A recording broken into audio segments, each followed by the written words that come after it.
Good morning, everybody. Welcome to Zoe's Treasures. My name's Tracy, and I'm here with my husband, Noel. He does all those graphics and works our cameras for us. Hello, happy Wednesday. Hello, Daisy Lane, Monster Mama, Jennifer. Welcome in. We are Wednesday morning, and bright and early. It is that day. I don't know about you guys, but throughout the week, I wake up on Wednesdays and I'm like energized again.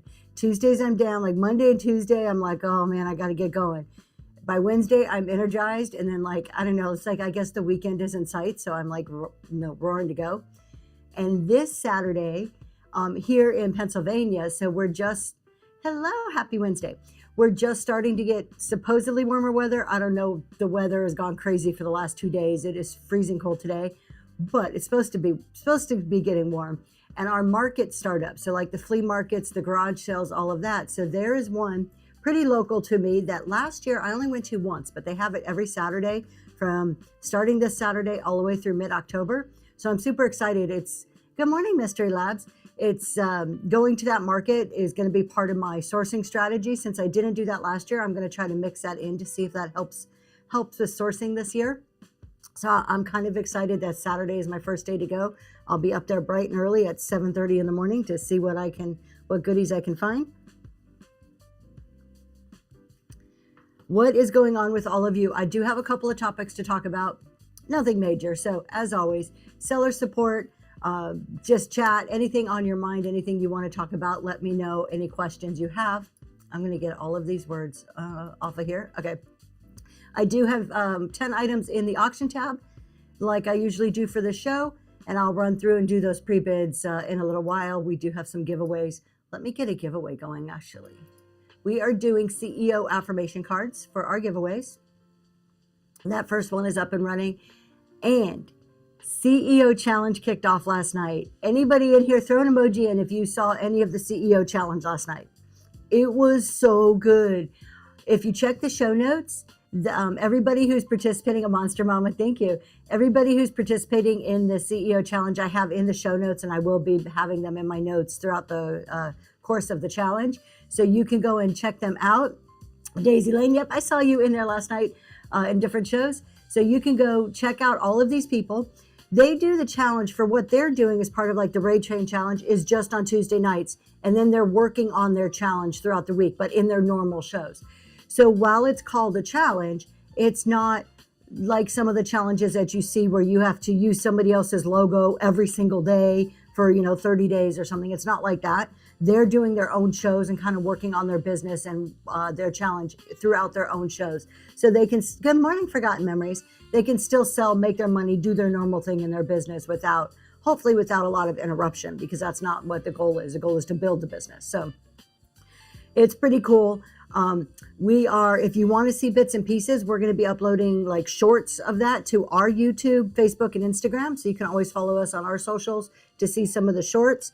And then we'll see about doing other things as we talk to the participants and make sure we have all the right permissions and stuff to put them on things. We don't want to go ahead and just put everybody on our social without making sure that they're okay with it first. Good morning, Southern Charm. So did anybody see real quick before we go on to another topic, if you want to do the CEO challenge from home, we have a Dropbox where we have an at-home version. So just let us know, shoot me a DM, and we can get you access to that Dropbox so that you have the materials that you can do it at home too and follow right along.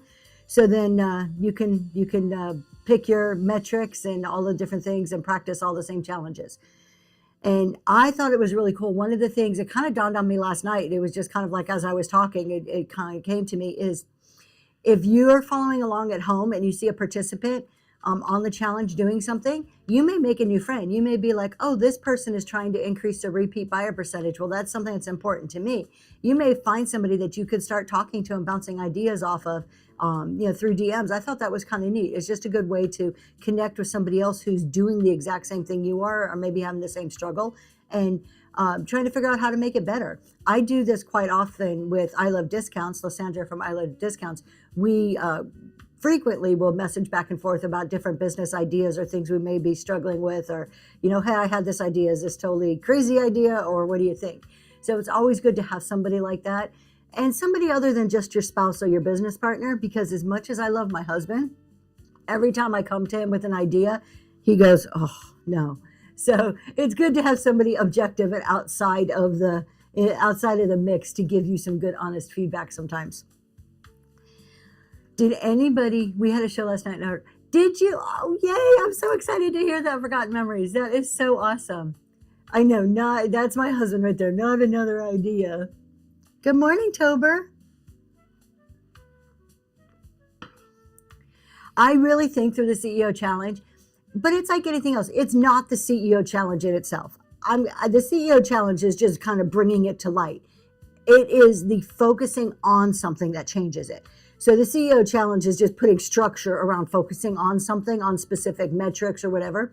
But anybody can do it. It's the focus, picking your metric, figuring out, okay, this is where I'm at.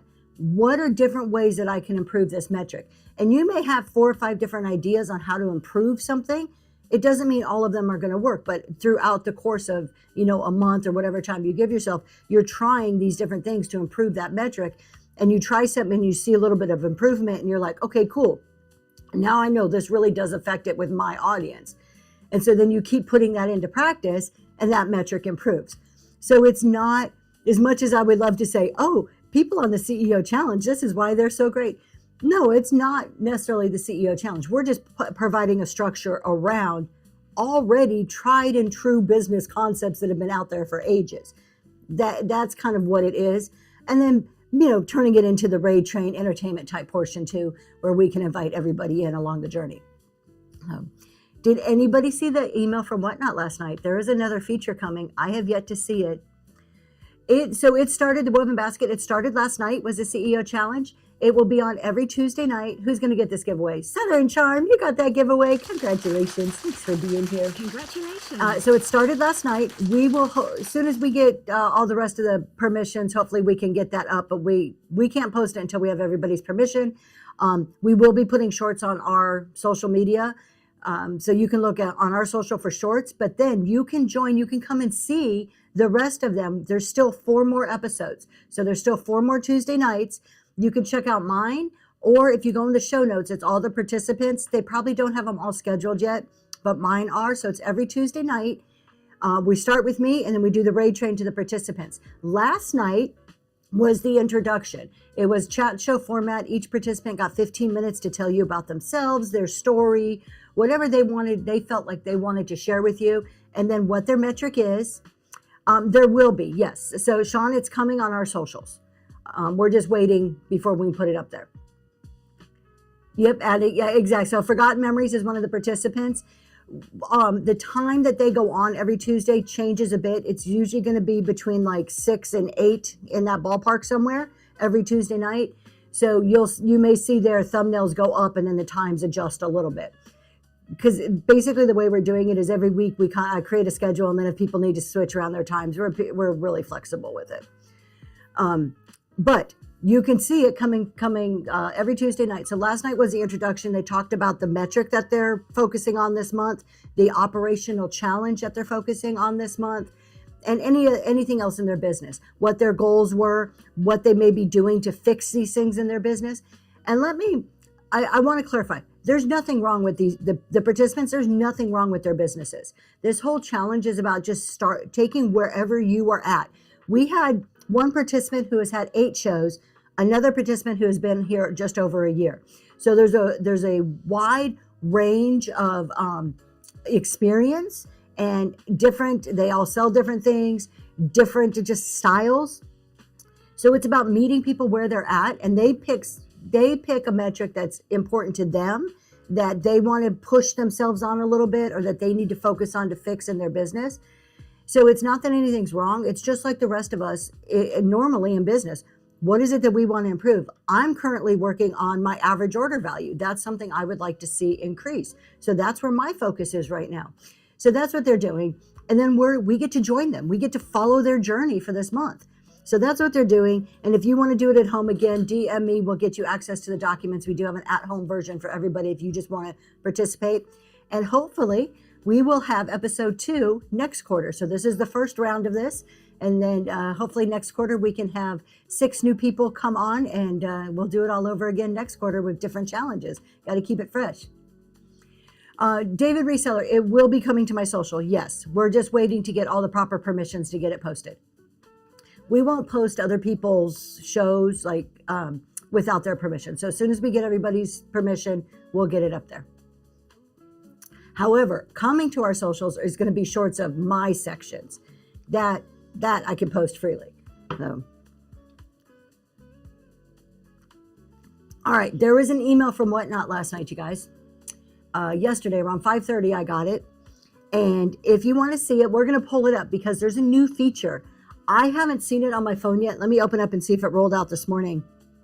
This new feature is pretty cool. We're going to go there and take a look at it so you can see it.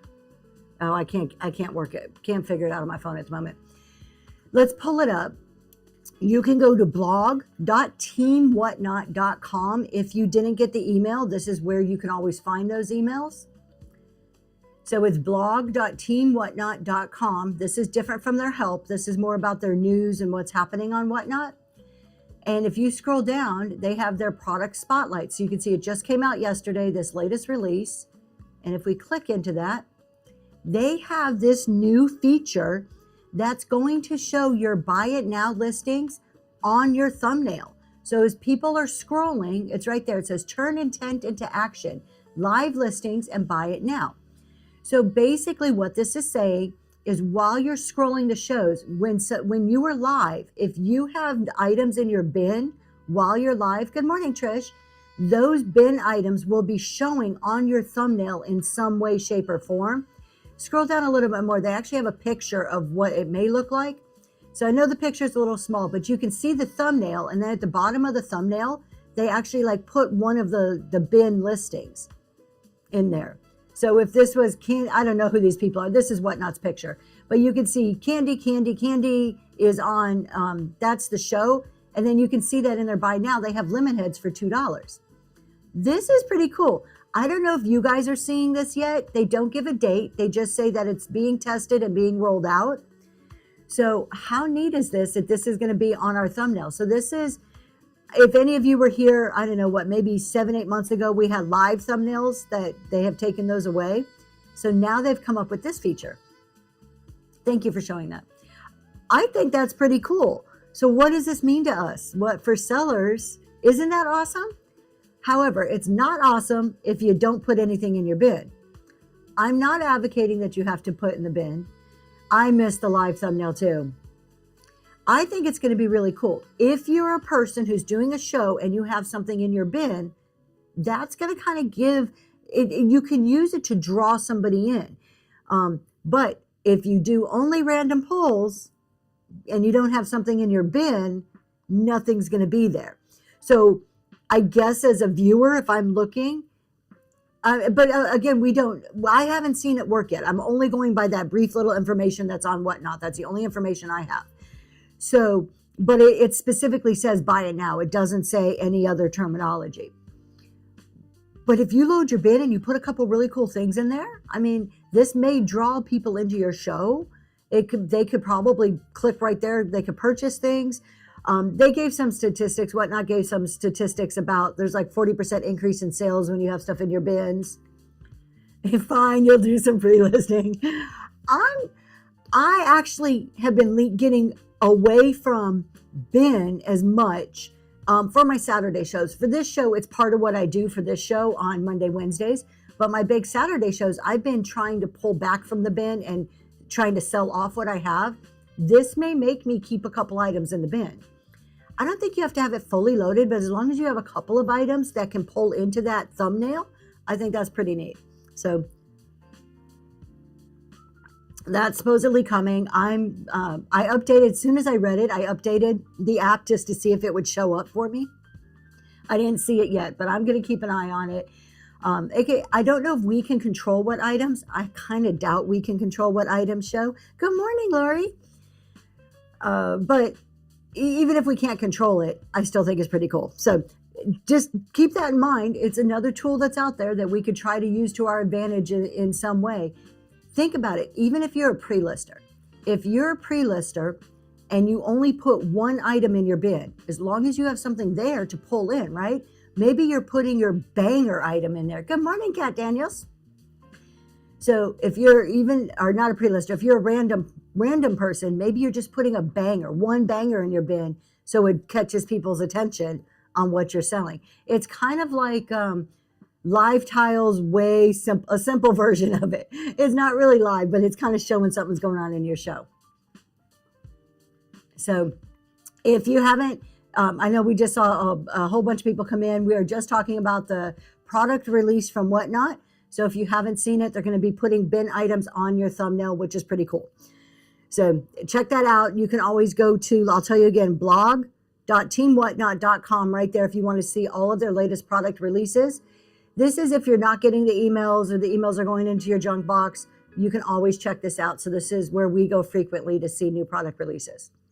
There's also some other stuff they announced last night, like new categories and stuff. None of it I thought was as exciting as this. So this is all I chose to talk about.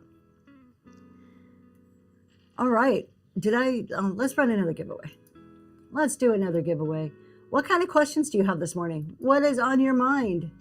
We have one pre-bid. We're gonna get to that pretty soon here. Good morning, Thrifted Treasures. Hello, hello. I have a question left over from last night since we're talking about bins. In Forgotten Memories show, somebody asked a question and Zach said, he's like, that's a good question. Let's wait till we get back to Zoe's Treasures and then we'll talk about it. And then I forgot to talk about it, but I have the question. So I'm like, oh, now we have the perfect time to talk about it. So somebody asked in that show last night, how long do you keep stuff in your bin? When should you switch stuff out of your bin? So first, before we answer that, we need to make sure that we're all talking about the same thing. When I say bin, buy it now, I'm talking about what's live in your show to purchase, not what's in your auction tab, but during a show, if somebody goes and clicks on your shop, whatever side it is, I think it's this side, the other side, whatever side, they click on your shop, what they see in your bin. There's that, and then there's your marketplace. So if they click on your profile, they can see everything you have in your Whatnot marketplace. So specifically for the bin, I don't think there's a magic number, but I do think people get tired of seeing the same thing. So I take the approach of trying to keep it a little more fresh. And actually, I just said on Saturdays, I've been pulling back and trying to sell off my bin and not to have anything in there. I think eventually I'll get to where I just have one or two banger type items in the bin for Saturdays. But for this show, think about it. I switch my stuff out monthly on this show. So at the end of every month, I either sell it off, I put it into other shows, I do something with whatever hasn't sold during this month. And then at the first of the month, I try to pull in all new stuff. I didn't know that there is two different D. Lewis. So you have your bin and then you have your marketplace. I have stuff in my marketplace that has never gone into a show, never will go into a show because it's too big and too expensive to ship. But I have it in the marketplace with the appropriate shipping. If somebody were to want to pay the shipping on it, they can order it through there. Those are the type of items that I normally will also have on other platforms where the shipping is you have more versatility in your shipping. I did, yes, Forgotten Memories. Instead of you can buy my PDFs individually, but I've also lumped them together where I thought it was a better deal, where all my PDFs, you get access to all of them, the full library, and anything in the future. So it's not extra cost as new things come out. If you buy the library, you get access to everything now and anything I ever may post in there. Or to make a more affordable option for everybody, there you can still buy them individually if there's just one thing you're interested in and not everything. So I'm trying to do both ends of that. No, the polished picker, buy now, marketplace are two separate things. So that's what I was just saying. So your buy it now is your shop or your bin. That's how you're going to hear people refer to it. So if you go down, I think it's on this side. Am I the wrong way? I don't know. On my screen. Okay. On my screen, wherever it is down here where it says shop, if you click on that, you'll see the tabs along the top and it'll say auction, buy now. I think it says what's sold, giveaways. It'll give you a few different things. That's your bin. That's your buy now. That's available during your shows. So it's not your auction tab. It's what's available for people just to go in and buy. That's the fill the box stuff, or maybe you have a few higher priced items in there. So it's when somebody may buy something at the auction and then they go and start scrolling while you're doing, like maybe now while I'm talking, you're scrolling in there to see, oh, is this interesting or not? And you can buy that. Then if you click on somebody's profile, mine or anybody else's profile, there is a tab, and I forget what it's called. Maybe it says store or market. I'm not sure what the tab. If anybody can go and look and put the exact name, that would be great. Shop. It's called Shop. That's the marketplace. That's available 24/7. That's always out there. People, you can go and search the marketplace on Whatnot. So if you just open up your Whatnot and say you're looking for an AC/DC t-shirt, you can put in there band shirt or AC/DC, and then in your filtering, you can click users, products, shows, and if you pick the products, anything that's in the marketplace that any seller selling that has AC/DC in their title will show to you from their marketplace. Yes, and those are the listings that show up in Google searches. Thank you, Forgotten Memories. It is a little confusing, and it takes, where I feel it's confusing is when you're putting in your inventory items, because it takes a little bit to really get to understand when you're clicking all the toggles where you're sending something. So there's a little toggle that says, Thumpy, you got that giveaway. Thanks for being here. There's a toggle that says available only in shows or limit to shows or something like that. I forget the exact wording, but if you put anything in inventory, you know what I'm talking about. That's going to limit it. Reserve for live. Thank you. Reserve for live makes it so it's not in your marketplace and it's only on whatever live that you pick in that drop down box that's underneath the toggle. So having that clicked on removes it from the marketplace and makes the item only available to purchase during shows. So for my Monday, Wednesday shows, most of these I think I have reserved for shows. Most of the items here aren't on my marketplace. But if you don't toggle, keep that toggle off, it's going to go in your marketplace. Then if you want that item in a show, but not to be restricted to a show, in your general inventory listing, you can right click on the item and put assign to show. So if you do assign it to a show, or not assign, add it to a show. If you do add it, it will pull it into a show, but also keep it in your marketplace. So you have some different options. You can do marketplace only, marketplace and show and show only. So you have a few different options that you can do. And it's good to think through your inventory on what you want where. Because going back to that question, how often should you switch things? Think about this show. If I load it up, it does get wonky occasionally. And if you're the type that does a lot of inventory, if you keep a lot of things listed in there, you probably have to go through on a regular basis too. Yes, your view profile shop equals marketplace, 100%. That's it. So if you keep a lot of stuff, you may need to go through there on a regular basis just to clean it up. And then, of course, we all know as sellers, you put things in your auction tab. If they don't sell, they then move to your inactives if they're not already assigned to another show. So if you can't find something, go look on your inactive tab, and then you can use from the inactive tab, pull it back into another show or put it into the marketplace at that time. It takes a while to get the hang of that. It's a little bit different than what we're used to from static sites. Can you tell us about the new option that Whatnot where you can put videos in your show? Sure, Kat Daniels. So this one they announced last week, and do you still have it where you can show it? So we were talking about this last week. If you don't have OBS, but you still want to share your screen, share your computer screen in some way, showing videos, showing other person's profiles, highlighting another seller in some way, anything like that. Maybe you went on vacation and you're telling a story and you want to share where you went on vacation with your audience. You can show any other screen that you have on your computer. So if you go to help.whatnot.com, thank you for your purchase from the bin. If you go to help.whatnot.com, and then you scroll down. Oh, you're already there. Okay. Well, there you go. Go to selling. So help.whatnot.com selling. Then you scroll all the way down to the bottom and it says, where is it? Share your computer screen during a show. That will give you all of the instructions, but it allows you to share your computer screen. And this walks you through it. It's really clear. Basically, you start your show on your telephone and then you open it up on your computer screen, and from there you can show audio and you can do audio and video. So it's pretty cool.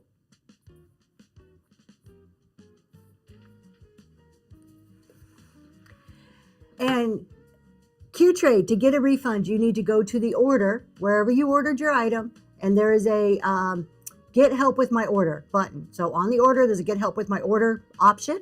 You click on there and then it pulls up some other options. I don't remember what those other options are, but one of those options will help you walk through getting a refund. Room 403, I forgot to turn on max shipping for a show. Now you have pre-bids. If I change it, no, you're okay. You can change shipping on a show without affecting your pre-bids. What you can't change is the actual item. So whatever item that has the pre-bid, just don't make any changes. Once you get a pre-bid, just let it be. Unless in full transparency, you want to be honest, you found something that was wildly wrong with it. There's a huge crack, a break, a rip. Then you need to be honest and change it. Which, in all fairness, it's going to erase your pre-bids, but if there's something wrong with it, they may not want to do a pre-bid anyways. But just changing your shipping, nope. Open up your show like you normally would. Don't start it, but you just open your show, go to the 3 little dots on whatever side of the screen, and then you can edit your show. Will not affect your pre-bids. You should be totally okay with that. All right, I see a couple of pre-bids. Speaking of pre-bids, I do not work for Whatnot, no. I would love to be a community host for Whatnot, but I do not work for Whatnot. I have a 9-to-5. I'm a CPA in real life, so I have a whole nother life outside of Whatnot. You may not know it because Whatnot consumes you. I don't know if any of you have realized this fact that Whatnot just kind of pulls you in and becomes your life, but I do have another job outside of this. And I don't have any information that you guys don't have access to. It's a cult. It is. It will get you. Not sure if you touched on the difference in the marketplace and the bin shipping. I didn't really talk about shipping. I'll talk about what I know, but if there's information that I'm leaving out, please put it in there. So in my shows, everybody, I welcome anybody to put in the chat. If somebody asked a question and you know the answer, feel free. Or if I'm not giving all the information, if there's more to it or you have a really good opinion about it, please, I encourage you, because we're here to help each other out. This isn't all about just what I can say. So yes, Whatnot pulls you in. So the shipping differences between marketplace and bin. So we're talking about the bin. Your bin, anything you buy in the bin now, like during a show, will combine shipping. It'll all combine together. And so if you buy an auction item and you're like, oh, that's a cool auction item, and then you're surfing through their bin, whatever you buy in the bin, Whatnot will combine it just like you're purchasing multiple auction items.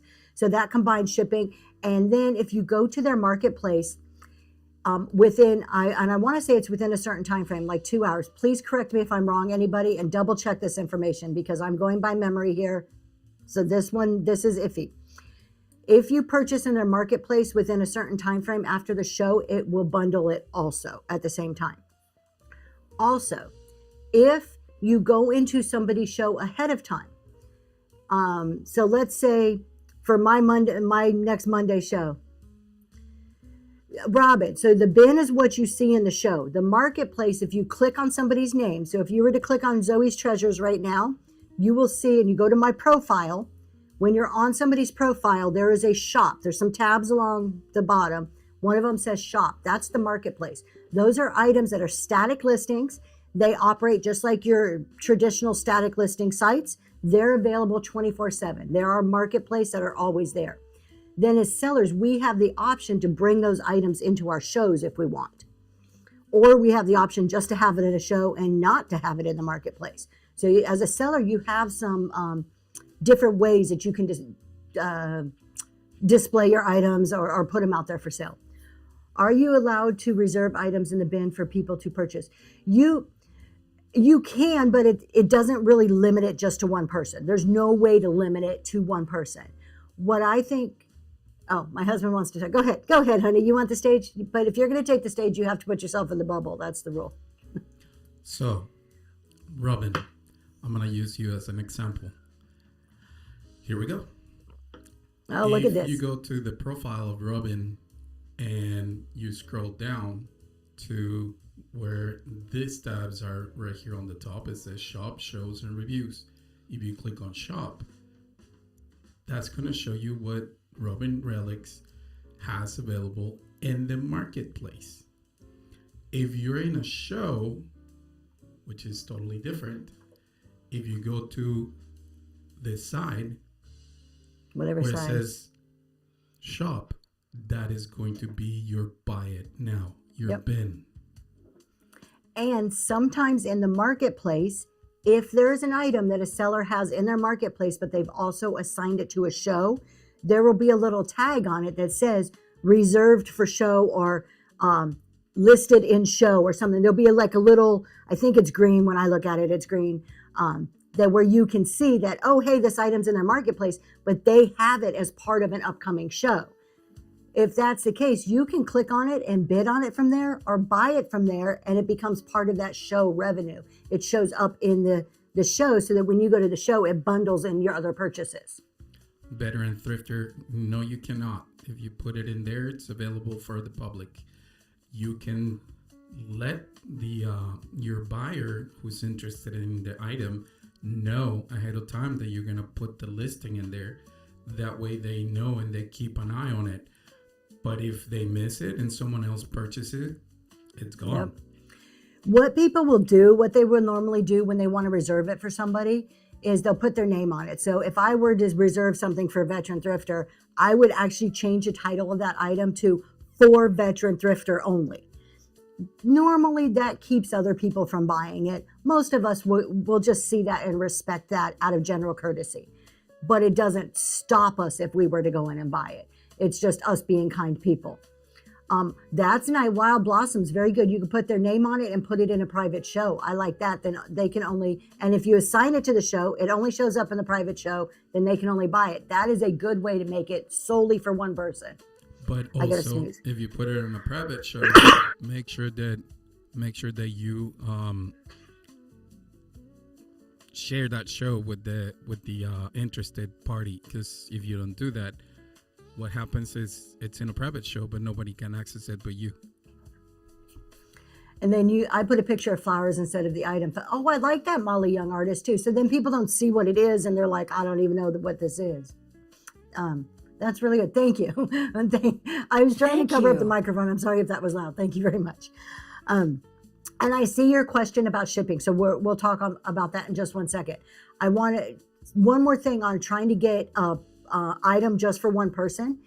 When you create an item, and not just when you create it, any item in your inventory on your computer, I don't know how it is on a phone, but on your computer on the right-hand side, you can click the link. You can copy the link and you can send that link in a DM to whoever you want to purchase it. So that's another way where you can share that item immediately. I do that quite frequently when somebody requests something and I'll put it in my bin for them. I'll share the link with them. Then they know it's there and ready, and it makes it easy for them to buy it.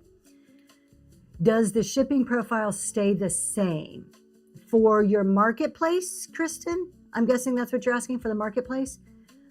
The only difference with the marketplace shipping is you can't do reduced or free shipping.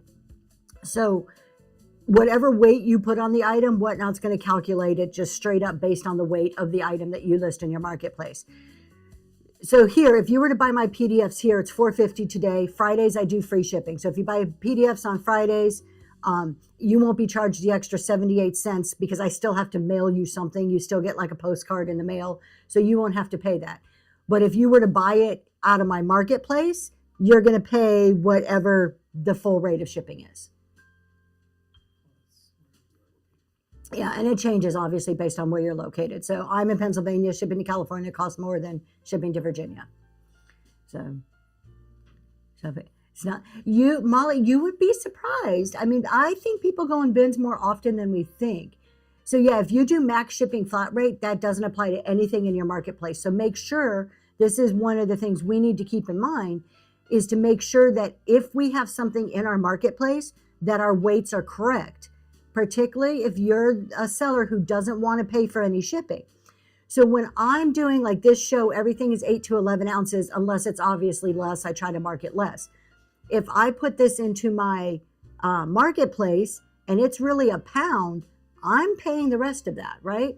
So you want to make sure when I was doing free shipping, I did everything at 1 ounce. So that meant that anything that I had listed for my marketplace was also listed as 1 ounce. I was going to pay for that shipping. So you want to make sure that's when you're separating your bin items from your marketplace items, that you're okay with whatever that price is, or putting measures in place so that you know what goes where. And it's not really, I'm making it sound more difficult than it is. It's really not that difficult. If you do custom items or handmade and people shout out what they can buy, it pays to have those items available. Oh, absolutely. It always pays to have something available. It's, to me, having something in your marketplace is just like having shows listed. So particularly if you're handmade, I would think this is even more important for the handmade people. Probably, yes, I definitely thinking through this thought, probably even more important for handmade, because if you're being shouted out and somebody clicks on your profile, they can see these items right away. Well, if your shop is empty and you just have shows, okay, cool, you have a show, but don't you want to give them a picture of what you're selling to like kind of be like, oh, man, I love her stuff. That's cool. So I have a question I want to go back to because I don't want to ignore people. The good grabs. I have priority listed on show notes. Folks have been complaining nicely. My shipping is high.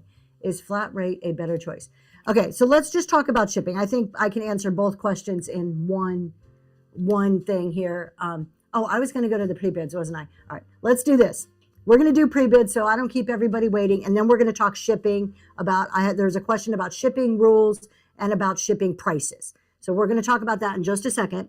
Let's do the pre-bids, and then we'll come back and talk shipping. What's the difference between marketplace and bin? The thrifty cottage. We'll go over that again too. If anybody in the meantime wants to put that in the chat profile show, thank you, Forgotten Memories. Okay, our first item is this Hummel. This is our Hummel. Which guy is this? The Street Singer. Look at him. I came across a bunch of Hummels in an auction. So this is the first time I've ever really sold Hummels. So we have the Street Singer here. And he is, let's see if I can get this in. Oh, look at that. He has his little music book right there. And on the top too, it has all of his little music notes. He's in really good shape. No chips or cracks. We got that it's a tag down here. It says Street Singer. Has his Hummel mark. There's his Goble mark on the bottom. Shipping is $4.50. So basically you should pay for shipping one time and then that should be it for this show. There is, check the show notes. We have our rewards cards in the show notes. If you have cards, I think it's 1 and 18 today.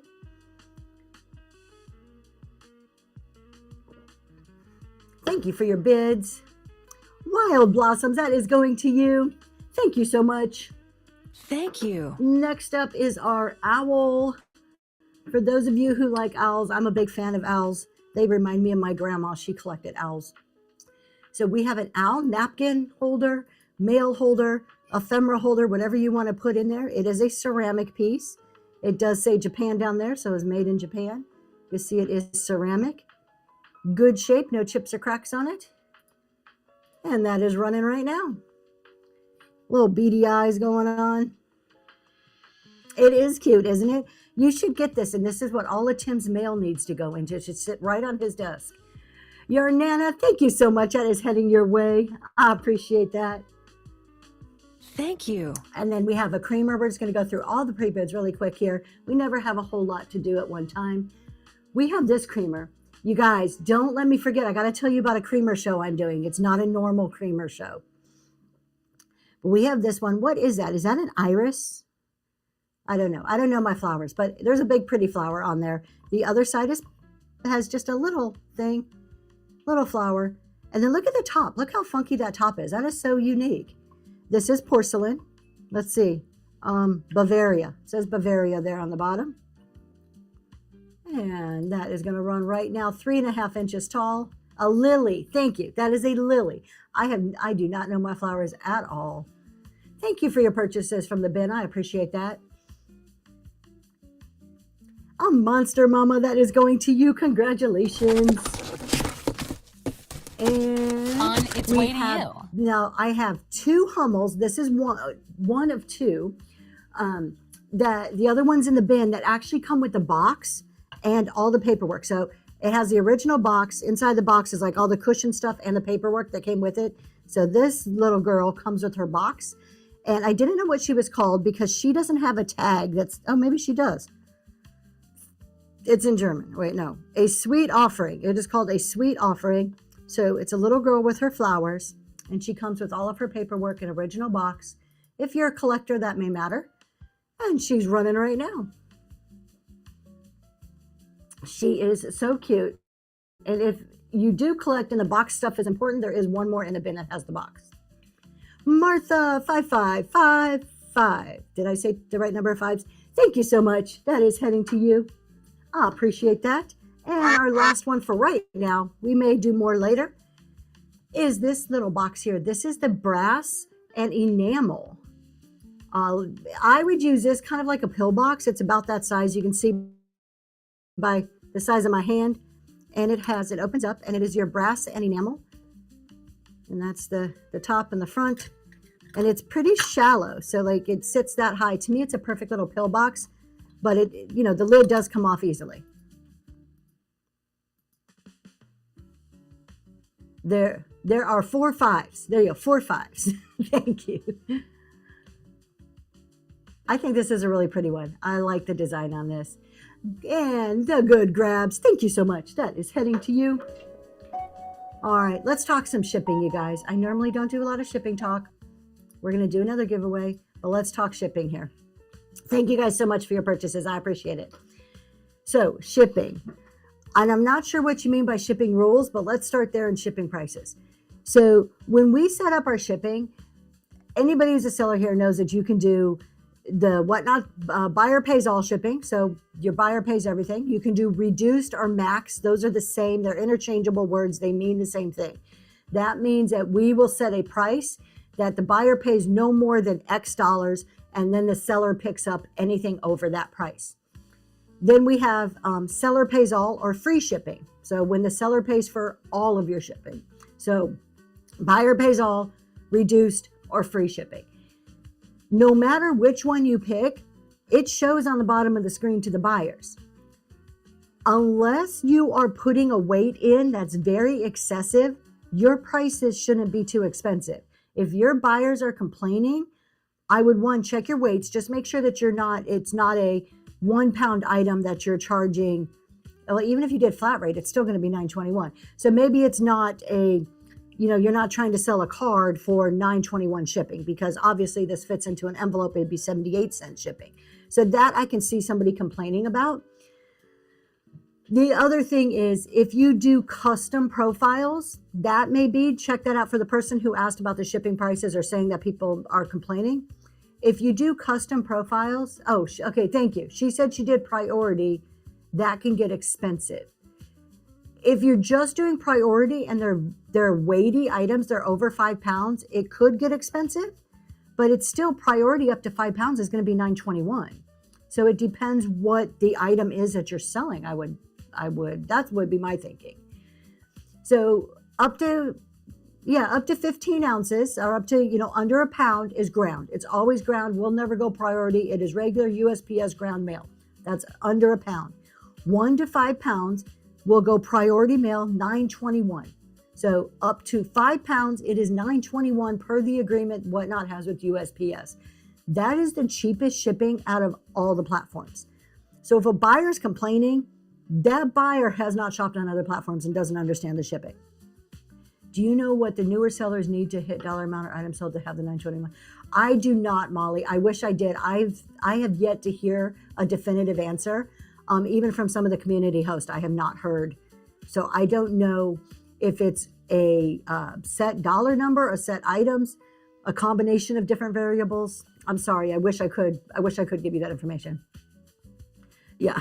No, I don't think nobody knows. I think it is kind of random. I would guess there's probably a few different variables. That's why we're not seeing it soon as somebody hits X number of sales or something. I bet you there's some variable going into that. So up to 5 pounds, $9.21.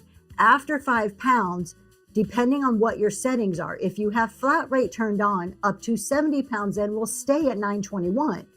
If you don't have flat rate and you're using priority or ground, it's going to increase incrementally based on the weight all added together. I offered $9.20 on my first show, just didn't have a banner. So the ability to offer the reduced shipping is what it's the question here. If you're doing $9.21, then that's it. It's $9.21. It's just a normal business.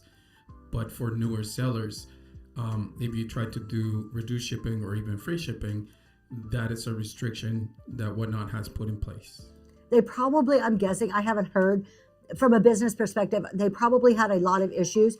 I know I've been in brand new seller shows, like first shows where they've offered free shipping, and I've gone in and been like, hey, do you know you have free shipping? And then they freak out. They're like, no, what do you mean? Or they don't understand that free shipping means they pay all of it. So I think Whatnot probably had a ton of issues like that. So they needed to put some guardrails around it. Monster Mama said that you've seen shows where some shipping was over $9.21. Yes. So then we get to custom profiles. I never recommend custom profiles until you totally understand the basic Whatnot shipping. If you use a custom profile, you can put in there a definite box size and a weight. So I can say that it's a 16 by 16 by 16 box and it weighs 8 pounds. Whatnot will calculate that at the appropriate price, which is going to be more than $9.21. So if a seller has a large item and they say this is a single ship item, more than likely they have set up a custom profile and you need to check the weight on the bottom. As a buyer, it's up to you. Who's going to get that giveaway? Wild Blossoms, thank you so much for being here. You got that giveaway. Congratulations. As a buyer, it's our job to always look at the bottom of the screen and see what that shipping is. It is telling you what the shipping is to you. And each one of us are going to have a different shipping because it's based on not only the size, the weight, but where it's going, how far it has to travel. Yeah, you have to look at the items. And then also know as a seller, when you do a custom profile, look, you're going to go to a bunch of different talk shows and they're all going to give you different advice.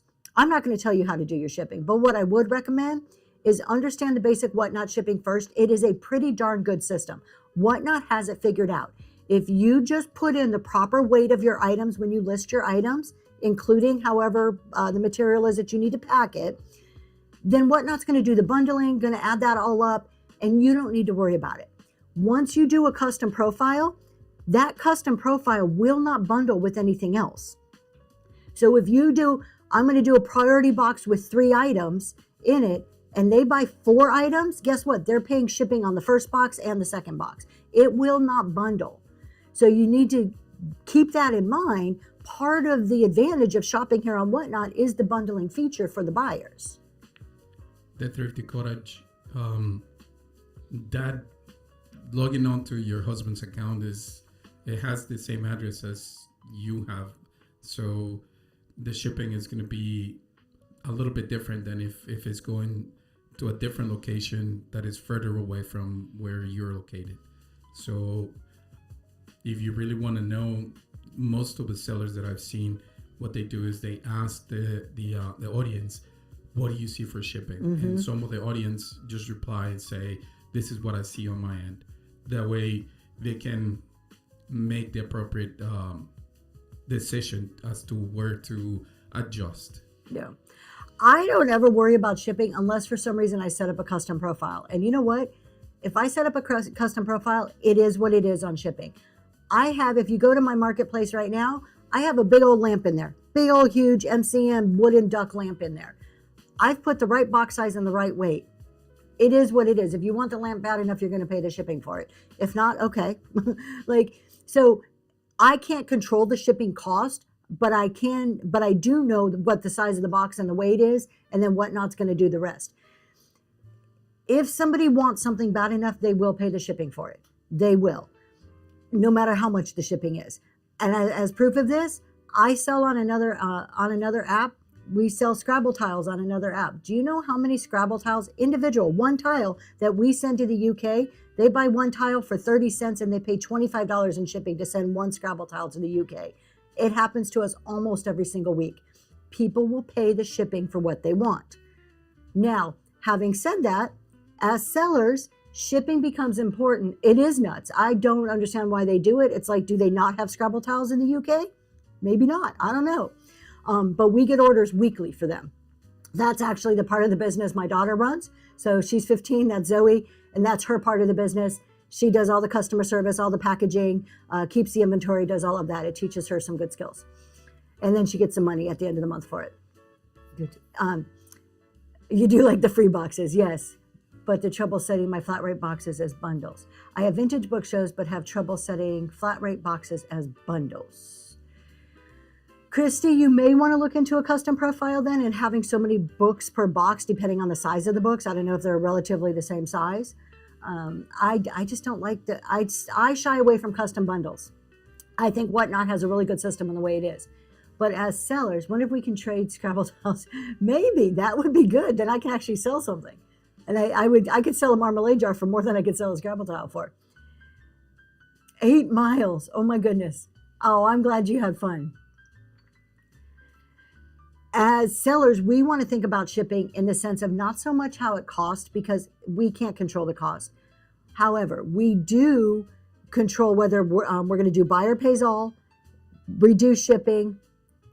No, they're new. They're not vintage tiles. Just regular old Scrabble tiles. And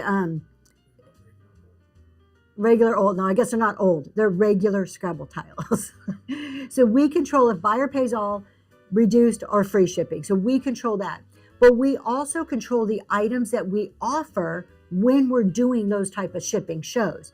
So as a seller, you really need to think about, what am I offering? Because when I did free shipping, I paid for everything. So I would only put 2 or 3 really large items at a time, because if somebody bought 10 things, I'm probably with Vintage Decor shipping in 2 or 3 boxes. 10 items don't fit into one box typically with Vintage Decor. It's usually multiple boxes.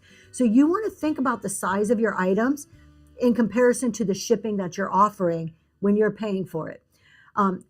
Forgotten Memories does free shipping every Friday. So go in one of their shows, check it out. I think it's jewelry. Jewelry's a good one. Smaller items are really good if you're doing reduced or free shipping. There is a whole debate on whether you should do reduced shipping. Taking the whole, if you're new, it gets wild, it does. And again, how to get free boxes. Yes, I'll talk about free boxes too. So I just lost my train of thought, but you need to think about what you're selling. I'm going to use these Monday, Wednesday shows.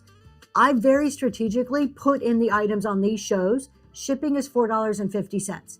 I only put 10 items in the auction tab, and I keep about 20 to 30 in the bin, maybe a little bit more on the first of the month.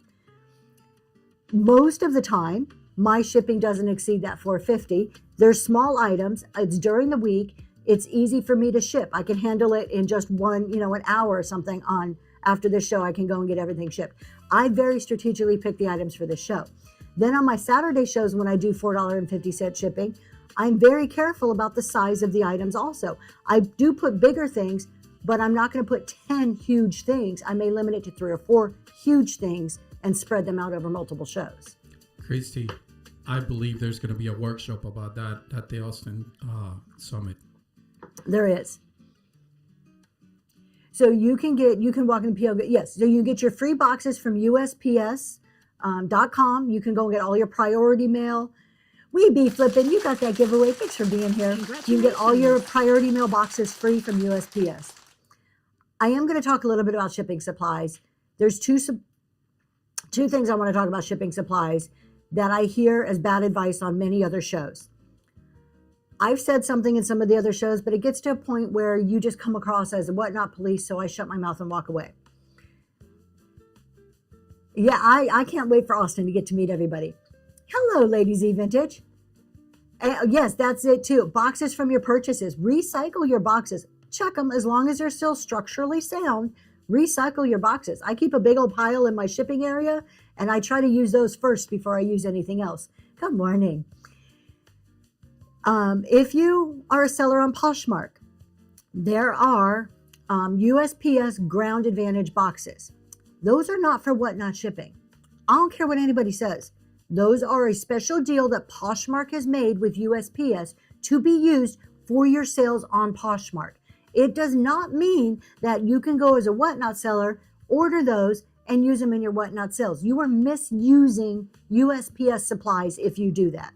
The other thing, you're going to hear sellers tell you to go to ups.com, UPS, not USPS, UPS, and sign up for a business account. Under a business account at UPS, you can get a roll of free labels each month for your label printer. It specifically says in the terms of service when you sign up for that business account that any supplies you get from UPS free are to only be used for UPS shipping. Do we have UPS on Whatnot in general? I know plants are different, but in general, no, we don't. Those labels are not to be used for Whatnot. And I get so frustrated when I go into a chat show and I hear a seller saying, oh, just go and get the free UPS labels. Package and ground advantage. Yeah, I've received them too. And there's a difference between priority and flat rate. Hold on, I'm seeing this comment. Milk glass, hold on, I'm gonna get right back to you. When I go into a chat show and I see a seller saying, oh, just go to UPS and get their business labels and use those on Whatnot. No, you're misusing those supplies. You agree to how you're going to use those. And you're basically saying, I don't care about your rules. I'm going to do what I want to do anyways. That instantly, that is I will never buy from you in my book. I will not buy from those people. Because if you can't be honest there, what happens when you ship me something and I get it broke? Are you going to be honest to me? Are you going to help me with my refund? Are you going to walk me through the steps I need to take? What are you going to do for me, right? So just don't. And then the other thing is, Milk Glass, I'm going to get to you. USPS, priority mail supplies, those envelopes, those flexible envelopes for like the padding, those don't go inside your boxes. They are not made for inside your boxes. Again, if you go to USPS, it is misuse of those supplies to put them inside and use that for padding. That's another one. I get a box like that, I'm never buying from that person again. Maybe you guys could, some people are like, it's okay. No, it's not. Part of doing business is buying your supplies or finding a way to get your supplies. I spend a lot of money on bubble wrap. I spend a lot of money on proper packaging materials legally. And it really gets under my skin when people are doing it illegally. And it is illegal. It is mail fraud. Okay, now Milk Glass, sorry, I'm going to answer your question now that I'm off my little soapbox. I am new to Whatnot, sold 300 items. Congratulations, welcome to Whatnot. I've had 2 customers receive, yeah, it sucks. Do you usually have them file a claim through USPS? Never refund. Again, okay, my opinion only. You're going to hear differences of opinion. I will never do a refund outside of the Whatnot system. I may send a coupon as an apology and say, I'm so sorry this happened. When something breaks, they need to file it through Whatnot. Here's why. As much as I think 99% of the people on Whatnot are good, honest to God, hardworking people, there are scammers too. You will have a customer who tells you it breaks, and then you PayPal them some money or Zelle, send it through Zelle or whatever, and then they also file a claim and now they've got 2 refunds. Always go through the Whatnot system. Do your thing. I heard Liz put this just so eloquently the other day. Kathy, I just saw your message. It is a federal offense. I heard What Liz Likes put this very eloquently the other day.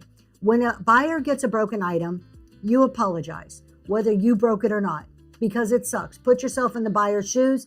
You were expecting this item. You spent your money on it. You anticipated it getting there and it got broken. So apologize. Acknowledge their feelings. Put yourself in the buyer's shoes. Do that as the number one thing. Liz then recommended taking full responsibility for it in the sense of, I should have done this better. I don't totally agree with that. I think if it's my fault, I'm going to say, I should have packaged that better. I am so sorry. I've learned my lesson, whatever. But the real thing is acknowledge your feelings. And then how do they get the refund? Go to your order screen, click on, I need help with this order.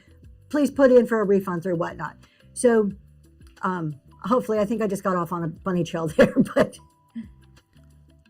Mrs. Big, so for example, so his Treasures is the selling account. Mm-hmm.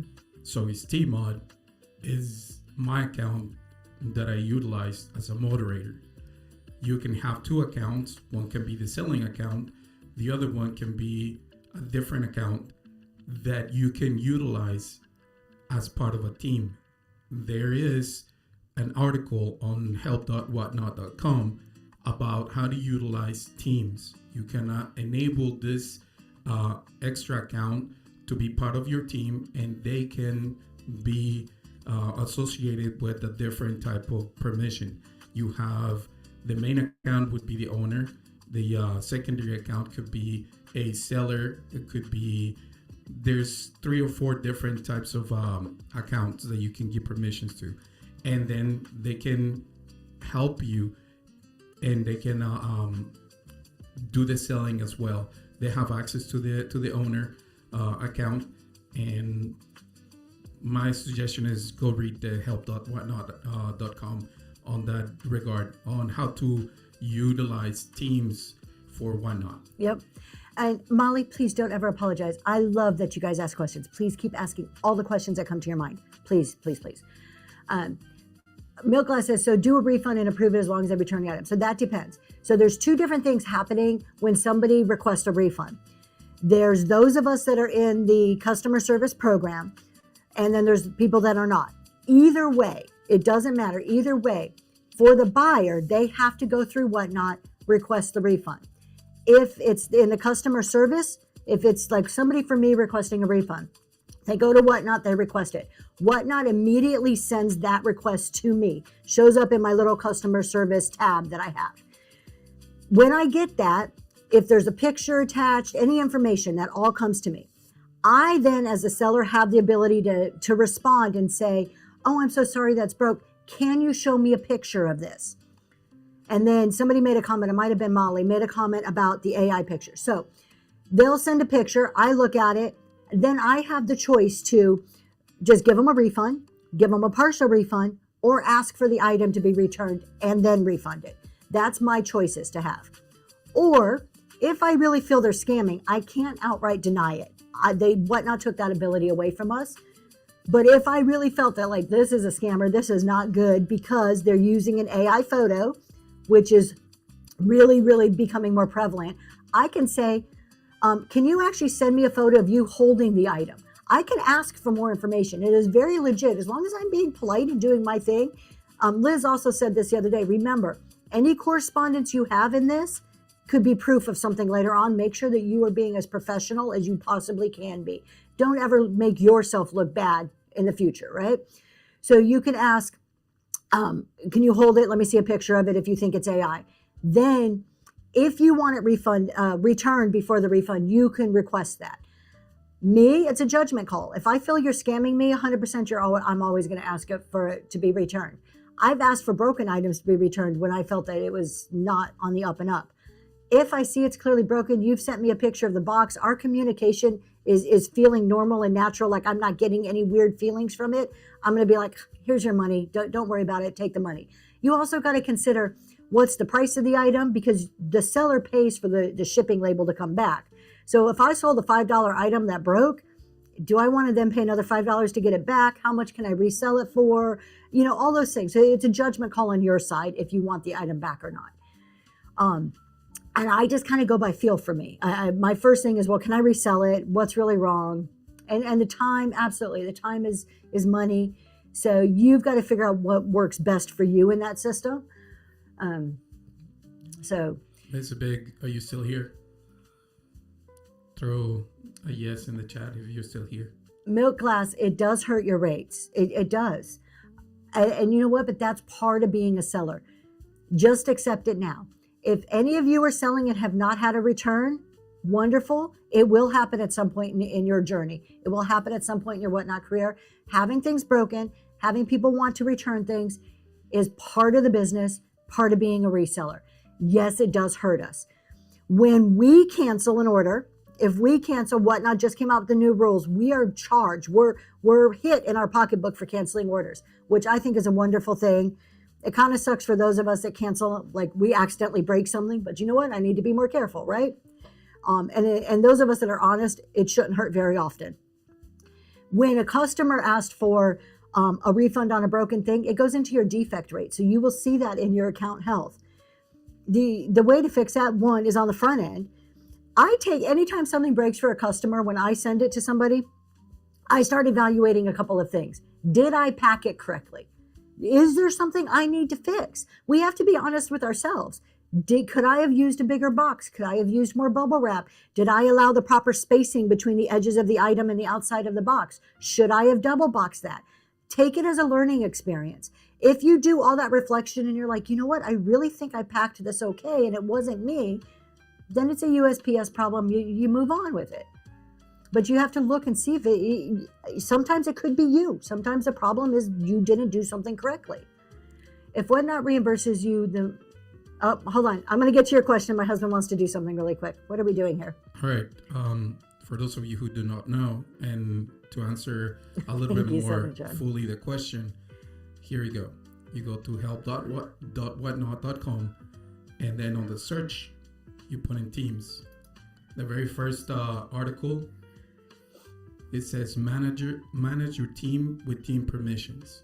If you click on that one, it will explain to you exactly what I just mentioned a little bit better than what I said. So you have secure access, the team permissions, and you can invite team members. You have roles, and the roles are right down here. Owner, admin, seller, and that didn't load completely. Support. So those are the roles that you can assign to the accounts that you have. So, and each one of them have different abilities. So you can read that table and you can choose what is it that you want the secondary account to do for you. And from there, the sky is the limit. So we had the question, if Whatnot, so if a buyer asks to return something that's broken, whatever, and Whatnot reimburses the money and tells them to keep the item, does the seller lose money? It depends. I'm just going to speak from my personal experience to answer that. Before I was in the customer service program, anytime somebody returned something, I never had to pay for it. Whatnot covered it. Since I've been in the customer service, I pay for every return. It comes out of my money. Anytime there's a refund, it is taken out of my Whatnot account every single time since I've been in customer service. You know what though? That makes me want to do a better job because I don't want to be out that money, right? I don't, like, again, 99% of people on here are not scamming. We're out here doing the best we can. Are we perfect though? No. We're going to make mistakes. Things are going to happen, and we do our best to fix it and try not to let it repeat itself. If the box contents are well over 100, are you paying for additional? Yes. Any insurance over $100 you pay for. It's not that expensive.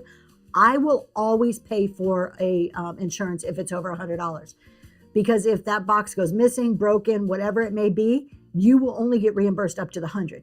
Now, if it's $101, yeah, so what? If it's $120, I'm going to pay it because I'm going to pay $2 for insurance, but that $2 may be worth an additional $18 if that gets lost. So again, it's a judgment call. And then anything over $500 immediately requires a signature. You don't have a choice in it. You pay for it, but it's automatically applied by Whatnot, and you can't turn it off. If you're in the customer service beta program, can you get your money back from me? Yes, Southern Charm. So that's the other thing. When in the customer service, when I'm putting in, if the customer requested broken and they say it was broken in shipping, one of the options it gives me is to put in a USPS claim. It takes 2 to 3 weeks, but once that claim is processed, if it's approved, then that money goes back into my account. But it's not immediately. It takes a while. And that's only if the buyer puts in it was broken in shipping. If the buyer puts in item not as described or some other reason, then that option never appears for me, because then the insurance money doesn't apply. It's not applicable. I received a big order in a new category. The person has no pictures and very few followers. I'm worried it's a scammer. People say cancel. Oh, you got the order? I received a big order in a new category. Kim, what I would do is I would go ahead and process the order. Could it be a scammer? It could be, but you know what? Everybody starts somewhere. Everybody starts as their first time purchase.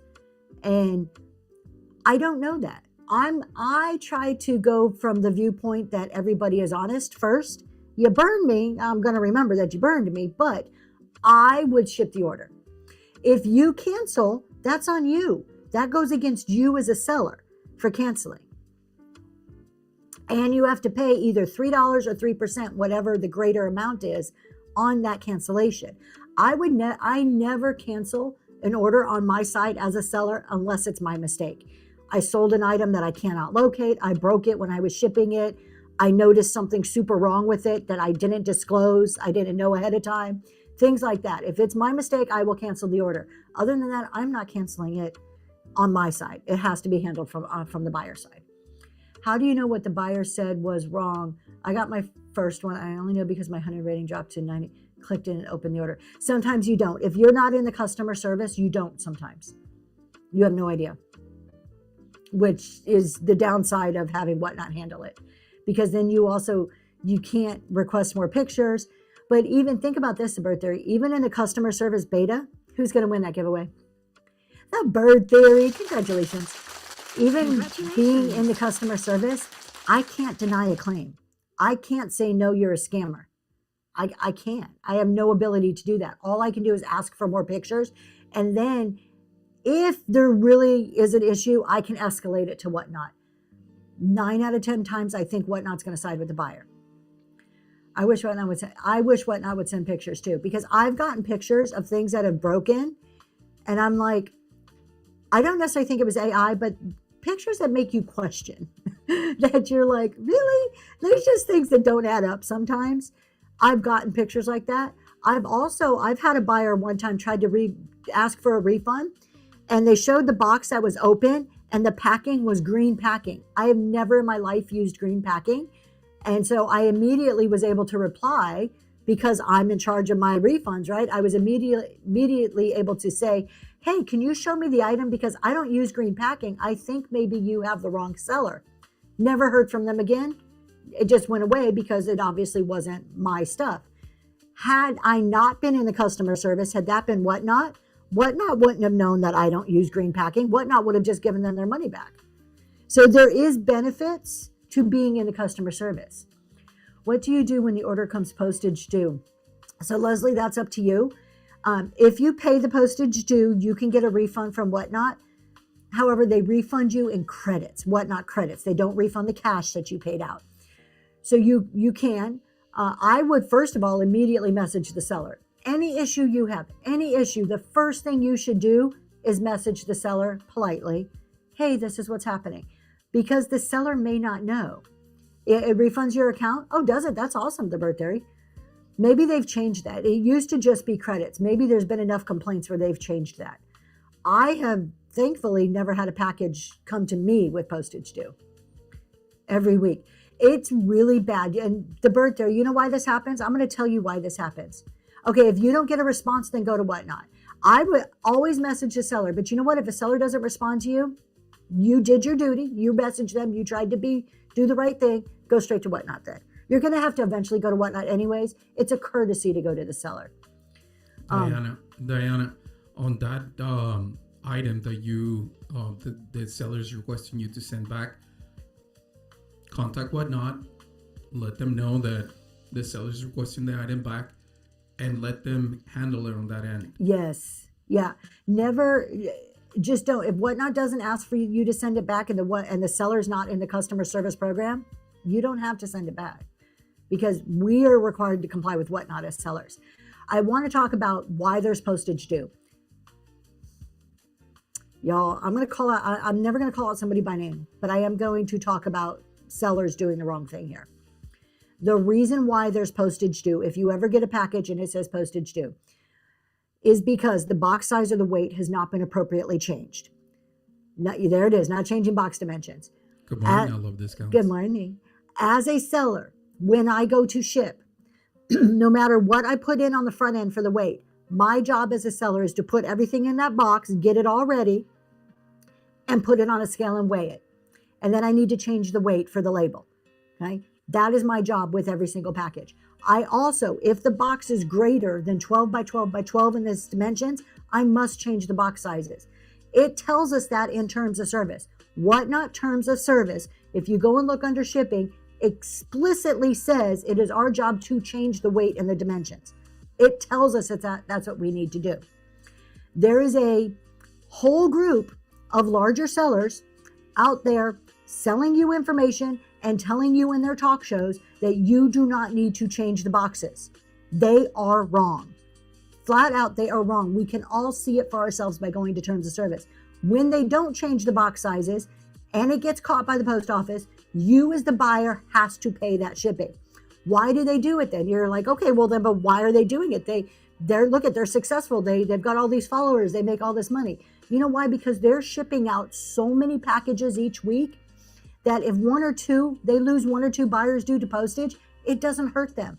Think of the difference between shipping out 1,000 packages a week or 10. If you're a seller shipping out 10 packages a week and you lose one buyer because you didn't change the weight appropriately and you pissed off one person, that's 10% of your buyer base you just lost. If you have 1,000 packages and you do one person, that's less than 1% of their buyer base. It's a huge difference. It's part of their business model and their strategy to save money, and they don't care. And then what happens is the new buyers come in and they see that these are popular sellers making all this money, and they do what they said, or they buy their shipping advice. That's wrong. It is flat out wrong. It was ground priority box and 2 boxes combined, extra $26. I returned it, but haven't received any response. Yeah, you can just deny it. You can just say return to sender and then immediately contact Whatnot to cover yourself. Always change your box sizes. Can we change the box size if we already printed the label? No. Well, yes and no. If you print the label and you're like, oh shoot, I forgot to change the box size. I do that. It happens to me occasionally. You can go back in and there's an option to regenerate label or create new label. So you regenerate the label, you can change a box size then. It's only going to charge you any difference that it would have charged you had you done it in the beginning. So you can redo it. If you made a mistake and printed it, you can go back and change it. Forgotten memories. That's the other thing. Hold on. Let me see what I'm missing here. Changing the box sizes and weight to adjust for the label yes. Now you get 5 free allowances and they cover up to a certain dollar amount of change. So yeah, you get 5 free. When you're doing reduced, if you're not, again, I go back to thinking about the items you're selling. If you're doing reduced or free shipping, those adjustments go pretty quick and you still may have to pay out of pocket, but it doesn't relieve you of the responsibility of changing your box sizes and weight. You do get 5 adjustments per week. And Forgotten Memories makes a huge point. Never pay for Whatnot help. And never pay for something that you can freely get on Whatnot FAQs. Why? Because it just doesn't make sense. Does Whatnot reimburse the buyer if they owe to receive the box?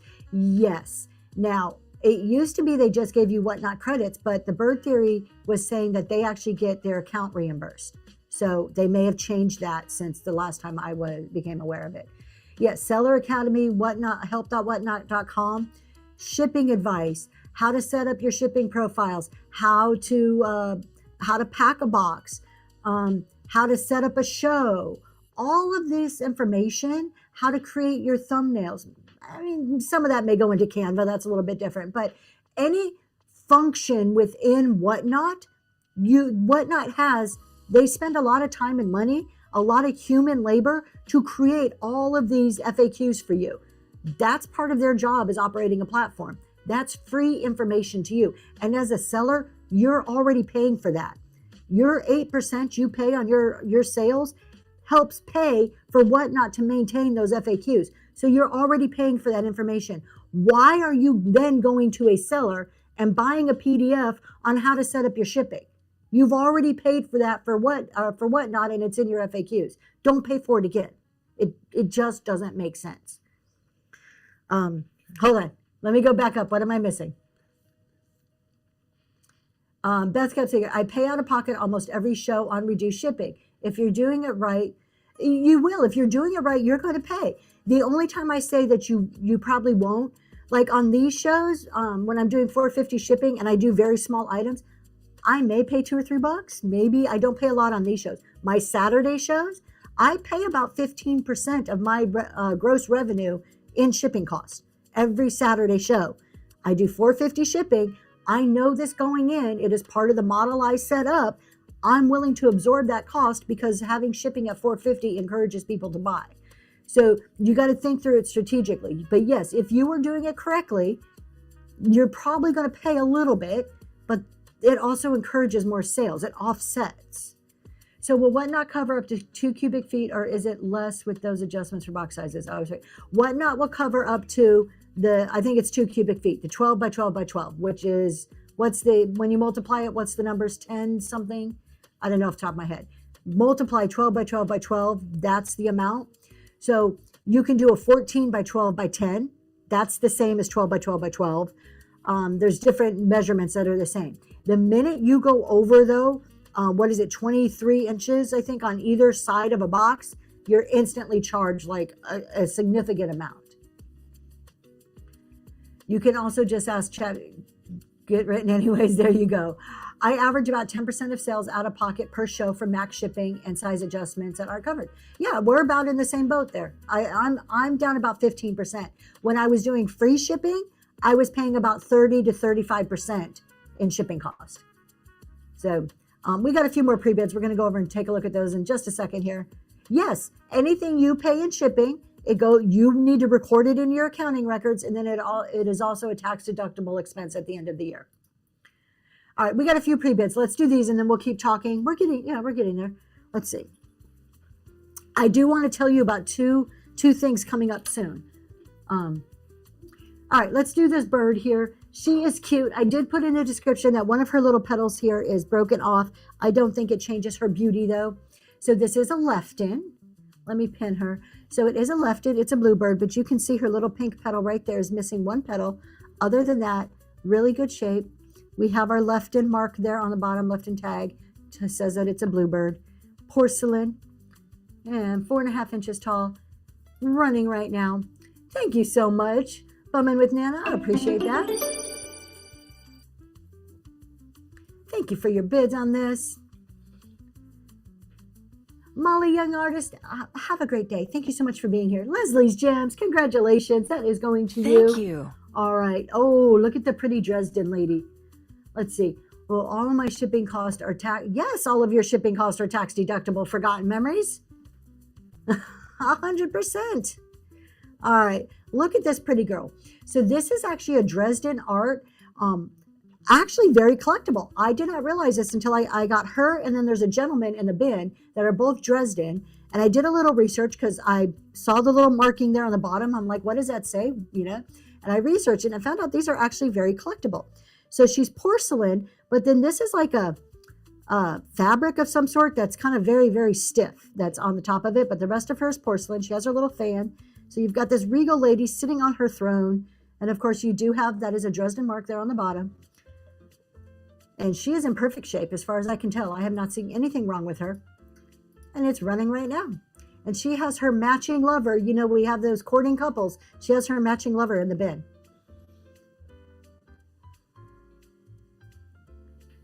And thank you so much, Leslie's Gems, going to you. Congratulations. Thank you.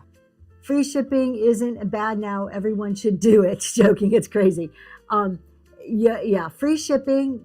Forgotten Memories does free shipping on Friday, so it's kind of like a big Friday special, which is, I love it. I love using free shipping in combination with a specific show. I'm probably doing free shipping on my reverse auctions. Haven't totally decided, but I'm leaning on free shipping for my reverse auctions. It's just know your numbers. Thank you for your purchases from the bin. I appreciate that. Just know before you go into it what your numbers are. It will draw people into your room. Think about yourself as the buyer. If you got free shipping, you have to pay for shipping. That's great, right? It is going to cost you as a seller. There's usually a trade-off there. I will be very honest with you. I grossed the most amount of money and actually net profit too. So even net, once I got down to the bottom, my profit that was left over, I see your question. I'll get to that. I made more money the months that I did reverse free shipping than I have any other time. Free shipping was a game changer to me. I quit free shipping when I went into jewelry because I had to divert money from one thing into something else, into buying new inventory and stock to start selling jewelry. Now that I'm getting out of jewelry, I'll probably start dabbling back in free shipping on certain shows again. Bumming with Anna. If you're curious enough, she'll explain it right now, but Yes. you can always go to our YouTube channel and check it out live, so you can see how it's done on the live show. The YouTube channel has lists, and each list has different videos, so you can watch the reverse auctions that we run so far right there. And so a reverse auction is, I usually save my higher price items. Typically, I run all my auctions at dollar starts. There are certain items that are just a lot higher value items that I can't start at $1 because of the money I put into it.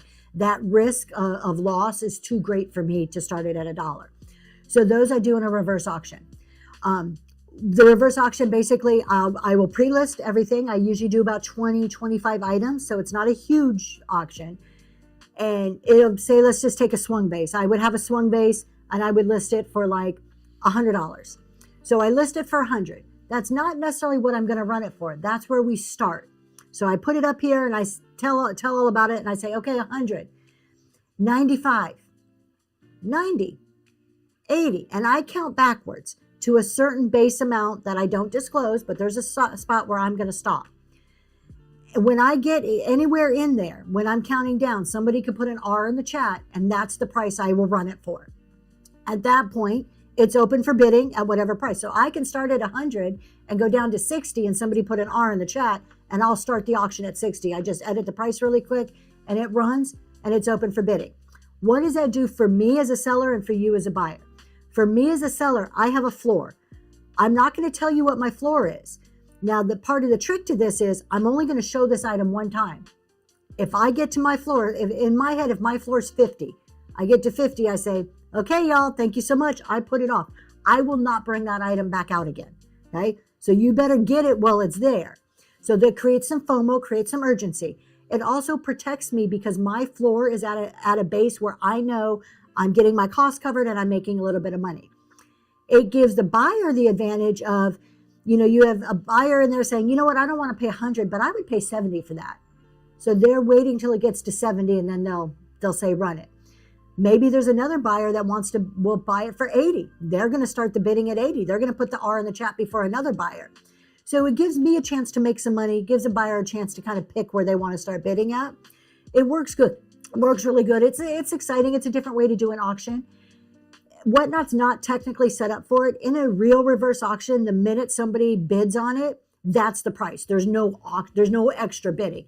Like in a normal reverse, when somebody says $70, they get it for 70. That's it.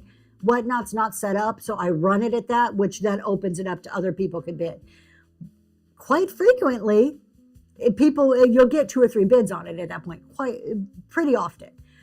Does everything sell? Is it a sold out show like when I do dollar starts? Not really. But you're also making more money on your items. So that's a reverse auction.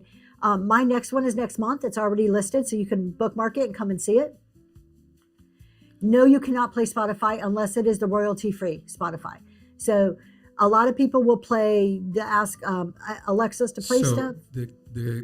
The answer to that is, if you read the terms and conditions, the terms of service or whatnot, it specifically says that you need to have the rights to that particular media in order for you to include it in your show. If you play just whatever Spotify is playing or whatever list that you playing on Spotify, that is property right infringement, because you do not have the permission from the author to be able to play those songs on live. Now, if you go further and if you want to multicast to YouTube, what happens is YouTube will check the audio and it will flag it and will not post your video because it has copyrighted material.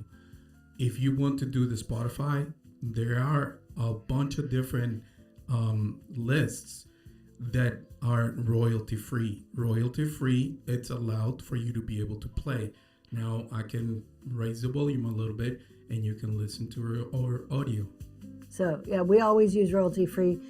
I'm a rule follower, y'all. I follow the rules. Unless when I'm driving, I do speed a little bit. So that's royalty free. Livy, yes, this is the cool thing about Whatnot. Whatnot, any tool that you have on Whatnot isn't an all or nothing tool. I say this about dollar starts, about sudden death. If you want to do a few reverse auctions, throw a couple items in there, test it out, see how it works. It mixes things up. It's fun. I choose just to kind of accumulate my items and do a whole show of it. But you can do 1 or 2 items. Make it fun. Absolutely do it. The part of the key is, though, they can pick up inflections in your voice, which I learned the first time I did it, that I'll say, 100, 90, 80, 70. We tend to like have an inflection on our last number. People pick up on that, and a lot of times they'll wait till you get to that bottom price. But I'm like, make sure I set my bottom price at a place that I'm comfortable with, and I'm okay with that. Good morning, Custom Wood Burning. And Bumming with Anna, to answer your question, they are in violation of that, yes. Are you opening up yourself and risking that maybe an artist will watch the show and they'll come back and try to sue you? Yes, but that's their choice. So it's open. So you want to risk it, go ahead and do it. I think I'm not going to tell you to do anything wrong. You go to any Whatnot show, you're going to hear the music in the background. But take 2 things into consideration. One, it is technically you're violating copyright laws, and then 2, it really doesn't sound very good.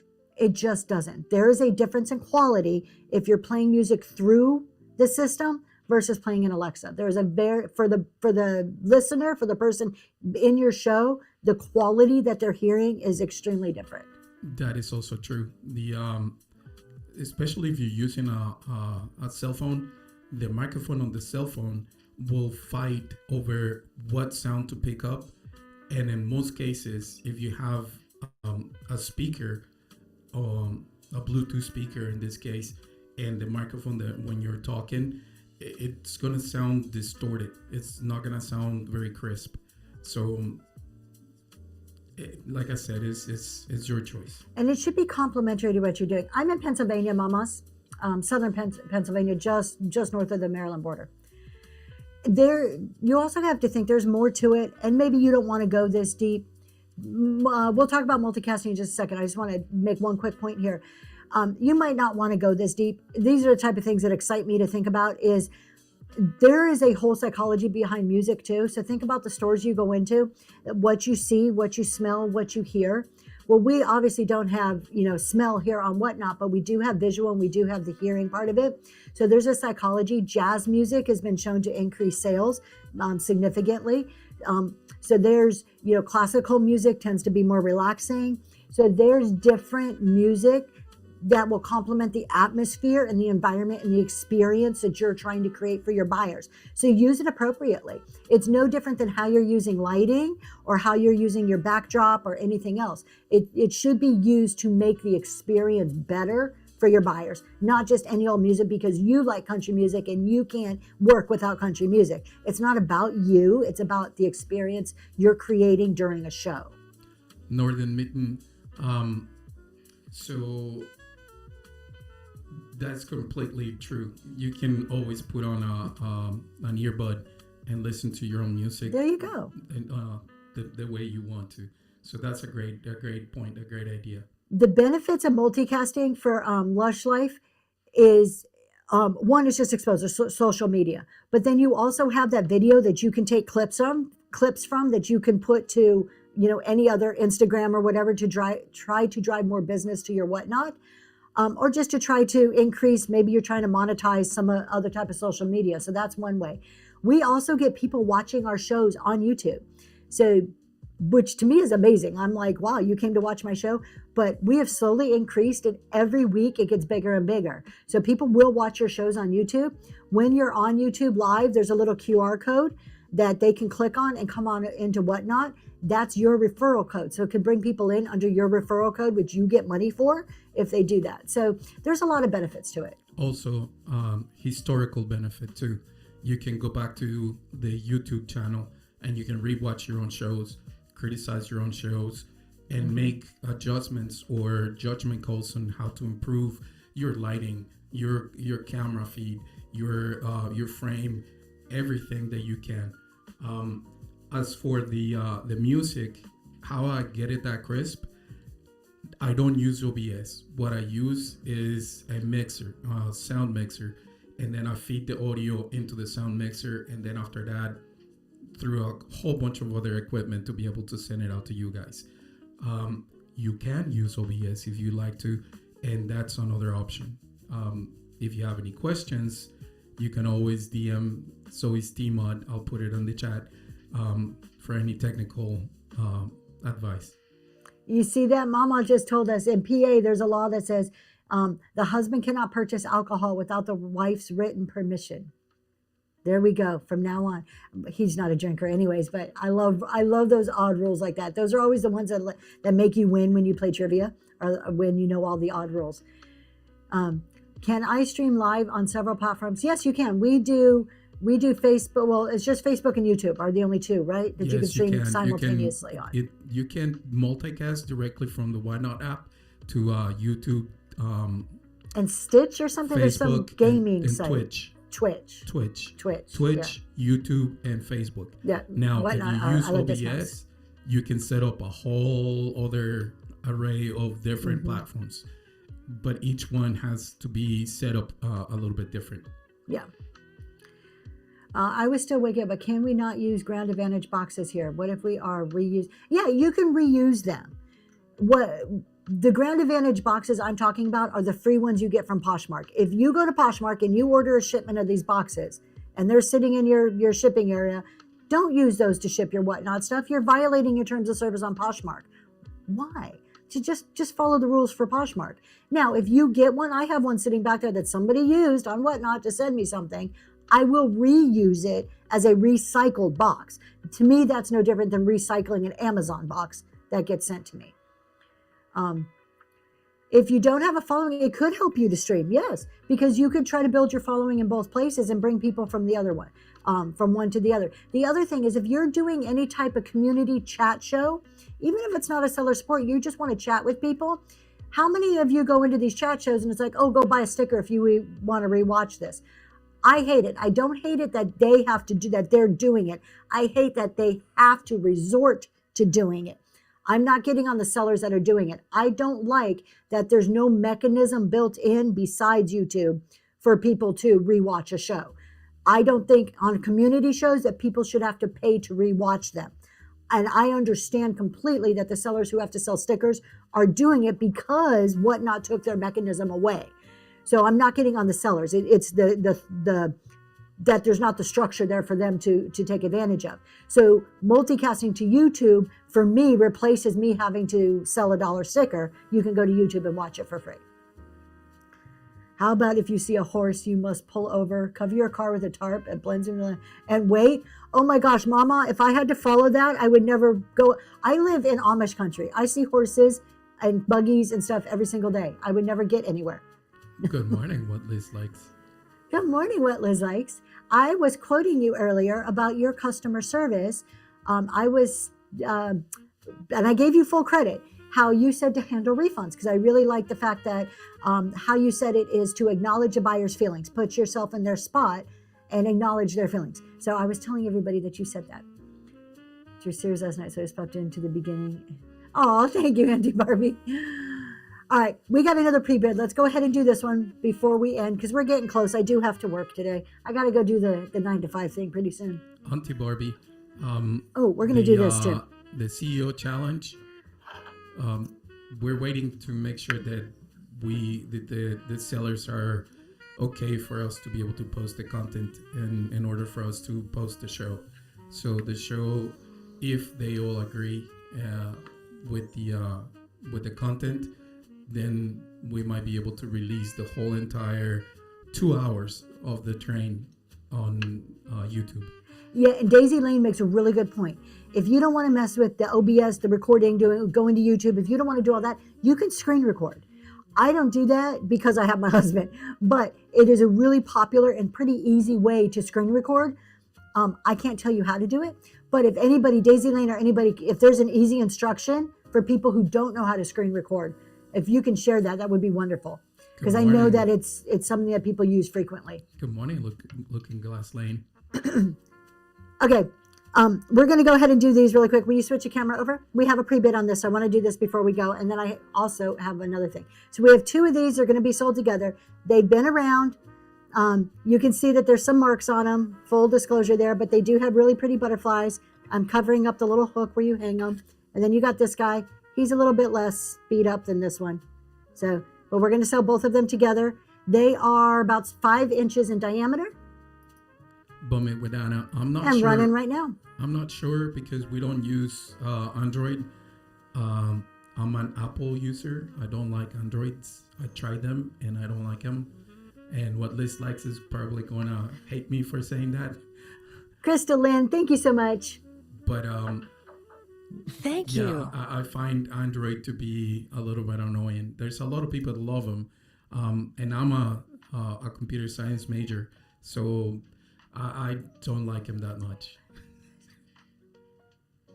A fire hydrant has to be checked 1 hour before a fire. I will make sure before I set fires too. No, I don't set fires. I'm just joking. Okay.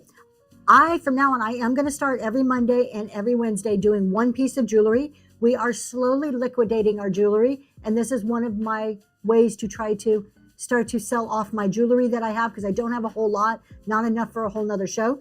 So we are going to sell this piece today. I'm going to auction it off starting at $1. This is $925. It is a 17-inch chain. The chain is really pretty, and it comes with this little pendant that says love down there. 17-inch chain, sterling silver. We're going to run it for $1. Let's see if I can start this right now, up and going. If you like it, that's going for you right now. And we're going to be doing one piece of jewelry every Monday and every Wednesday till I get through all of it. And Ranchan Finds, thank you so much. That is heading to you. And before we go, I want to tell you guys about 2 really cool shows coming up. So one of them I don't even have yet. So we were talking the other day. I think it was in one of the Monday, Wednesday shows. Maybe it was Saturday. I don't remember. It was a show about creamers. And a lot of people are like, yes, do another creamer show because I did a creamer show once, had about 100 creamers. And they were just all different creamers. But it was kind of like I wasn't picky about it. I was just getting creamers. Crazy for creamers. And a lot of people are. So they were like, yes, do another creamer show. So I've decided to do it. I actually have already picked up about 8 creamers since then. However, I'm not doing, you want to mod that? All right, you got to mod the last one. We'll get you in. I'm not doing regular creamers. So what I consider a regular creamer is like what I sold earlier. To me, this is a regular creamer. It's beautiful. It's nice. It's porcelain. I'm going to do unique creamers. Ones in odd shapes, animals, funky, just those kitschy ones. So I will do a show. Well, I'll have a lot less. I'll probably have I'm going for about 40 funky ones. Yes. But they're going to be unique creamers, not your standard creamers. So that's coming. I will post a show when I start to get close to the number. Like I said, like a unicorn creamers. Yes. I have some funky ones. I have a tiki creamer already I found. I got a few of them back there. So that's coming up hopefully in the next month or so. It just depends how fast I can gather enough of these, funky type creamers. And then you will notice in the bin, I have a listing. Let's see here if I can actually pin it up here. This listing is called Bougie for a Buck. I am going to be doing, you just got a buffalo one. That's cool. So those are the type that I'm looking for. Those very unique ones. So this Bougie for a Buck, go ahead and bookmark this. If you, oh my gosh, I Love Discounts is already starting with what they're going to put for the creamer show. Their goal, if you do not know, I Love Discounts' goal in life is to make me blush as much as possible. And Lysandra is highly successful at this. So with her red jets. I'm going to try to ignore Lysandra for a minute and tell you about Bougie for a Buck. We talked about the reverse auction. I've decided, you know what? I am a huge proponent of dollar starts. I am also get very irritated when I hear other sellers saying that you cannot do dollar starts if you are niche. That is not true. So in order to prove everybody wrong, because I like a good challenge, I am going to be doing a show called Bougie for a Buck, where I take items that kind of like my reverse auction items, swung vases, very high value items, and we're going to do a show of about 20 of these items and start everything at $1. So if I don't have it listed yet. I'm trying to gather my items, but if you want to be there for this show, if you want to be notified when this show happens, just like that bookmark and you'll get notified when this show goes on. But we are going to do bougie for $1. So very high value items, stuff worth at least $50 or more. And it's all going to be for $1. So I don't think so, the Iron Sphere. oh my gosh. I don't think so. She's having trouble with a couple of frogs that we found. Oh my that she gosh. got. I told you guys about the frogs, right? I can't sell them on here. I was actually going to send them to I Love Discounts. So if you didn't hear my story about the frogs, I got a bunch of different things in an auction lot. And there were these 2 cute little ceramic frogs. They're adorable looking little frogs. And then you turn them over. It is a boy frog and a girl frog. And it is very evident by the anatomics of which one is the boy and which one is the girl. I'm like, what do I do with it? I can't picture them. I can't sell these on Whatnot. I was blushing just looking at them, and they were in the privacy of my own home. So yes, I think I'm going to send them to I Love Discounts, because I Love Discounts will show them and will sell them. So, and they will have a good time and they will make it fun for you. Whereas I would just sit here turning bright red, not knowing what to say. Oh, what Liz likes. You have no idea. It's completely Adam and Eve. Adam and Eve. There leaves no room for the imagination whatsoever. You're trying your first dollar show for your 40th anniversary this month. Congratulations. Go for it. Keep in mind, you guys, if you want to do dollar starts, it's, again, not an all or nothing. You may want to do a dollar start here and there. You may want to do a whole show. You may never want to do a dollar start. Whatever you decide for your business is okay. Just keep that in mind. Just because I do dollar starts and I believe in them and I'm going to tell you all these great benefits, by no means doesn't mean that you have to or that you need to do a full show of it. The old lady's attic, yes, it is. But at the same time, in my draw crowd, it could be also a great deal for a buyer. And we do it because sometimes we like to give those deals, and also because the risk tolerance that we have at this moment allows us to do that. If we didn't have that risk tolerance, then we probably wouldn't be doing it. It's just science, yes. Livy, it is just science, I know. Yes, like my husband said, my heart is in my throat every time I start a very high value item for $1. However, Battle of the Best show proves that it works. Now there's a lot more marketing, a lot more excitement, different sellers to draw people in on that. Very different than me just doing a show. But I believe in dollar starts. I firmly believe in the psychology behind dollar starts. And I believe that it will work. I do want to kind of piggyback off what my husband said about risk tolerance. Please keep this in mind when you listen to me, when you listen to any other seller on this app. I have a higher tolerance for losing some money, a higher risk tolerance, because I have a full-time job that pays my bills. That means I can lose more money on Whatnot and feel okay about it. Is my goal to lose money? Absolutely not. My goal is to build a great, successful money-making business. However, when I lose money on Whatnot, I still can pay my mortgage and buy food and pay my electric bill and not have a problem. Okay, so losing money doesn't hurt me as much. And I don't say that in a bragging way. I say that in a way where what I'm doing and the decisions I make for my business reflect that risk tolerance. The more your income depends on Whatnot, the less risk tolerance you may have. So you have to take that into consideration when you're making your decisions for your business.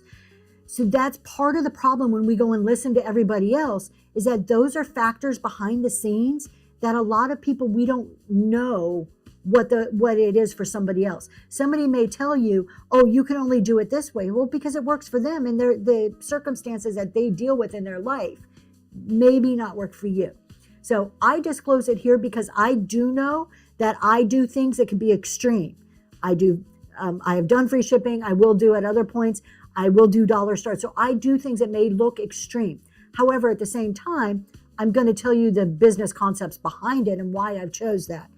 But if you rely solely on this income, you may want to implement some of those in a lot smaller scale or in different ways or not at all. Okay. So I just want to put that out there because I think that's an important point to make. All right. With that, you guys, I think we are going to go raid. I do have to get to work sometime today, even though this is so much fun. Yes, wishing everybody a wonderful day today. Thank you for being here. My next show is on Friday morning. We're going to do our business and tax talk on Friday morning. So we'll see you then. Let's go see who's on to raid. Thanks for joining us. Have a wonderful rest of your day. Let's go to Jeannie Bird Vintage. I haven't been to her in a long, long time. I do not. YM Drum, I do not. All right, we're going to go see Jeannie Bird.